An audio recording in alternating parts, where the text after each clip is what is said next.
Good morning everyone, welcome to my mini blog. আশা কৰোঁ আপোনালোক সকলোৱে ভালে আছে। হাও মাই কি কৰবাত হৈছে, কিবা বুকডুন চুলিটো লগাব ধৰিছে, হেয়াৰ ষ্টাইলিছে হলাক জানো। চাটা দিলা খালো, বাহিৰত অলপ ওলাই আহিলোঁ। এডাল আমাৰ জেটকাৰ গাছ লগাব লাগব দুদিন পাছত। হাও কি আজি হৈছে তই, কালি সি খাবা পাইছে না, আমি খাবা দিছিলোঁ তাক, ভাল পাইছে মোক। আজি আৰু আহিছে সি বিচৰি বিচৰি। হাও ৰূপ আহিছে স্কুলৰ পৰা, কি তপ কিয় মুখখন ভমৰি আছে এনকে। হাও বায়েকে আহি লাগ দিয়ে স্কুলৰ পৰা। ইফালে মা আৰু বৰমাই চাহ খাবা ধৰিছে। আজি আৰু তপ মামে কাহাতাকে যাব, মাইহে কৰ বিয়া ভালকে যাবি দে তপ, বাই বাই। ইফালে আৰু আমাৰ খেতি পাছবাগে। আজি আপোনালোকক খেতিয়ে দেখাওঁ ৰ'ব। এইগিলাখান চব ওলকবিৰ খেতি। আমাৰ মায়ে ওলকবি খাই মস্ত ভাল পায়, সেইকাৰণে চাইডৰ বাগে ওলকবিয়ে পুতি দিছে। তাৰপাছত মই গা চা ধুই আহিলোঁ। আজি মই ভাত চাত বনোৱা নাই, আজি মায়ে বনাইছে, মই ডিমা ভাজিয়ে খালোঁ। ইফালে আৰু বৰমাই আমাৰ পেপাটোৰ কাৰণে লুঠিৰ গুড়া ভাজবা ধৰিছে।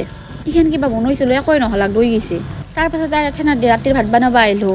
আজি বৌ শুনাই না কায়ো, ময়ে বনাইছোঁ চবৰে কাৰণে। দেউতাখন ভাত খালাক, বৰমাই ঠাণ্ডাতে উঠবা নোৱাৰে না, বিছনাতে ভাত দিছোঁ। খাই আছে দে বৰমাটোৱেও। দে আৰু এতিয়া আমিও খালোঁ ভাত চাত, ঘুমং আৰু গুড নাইট।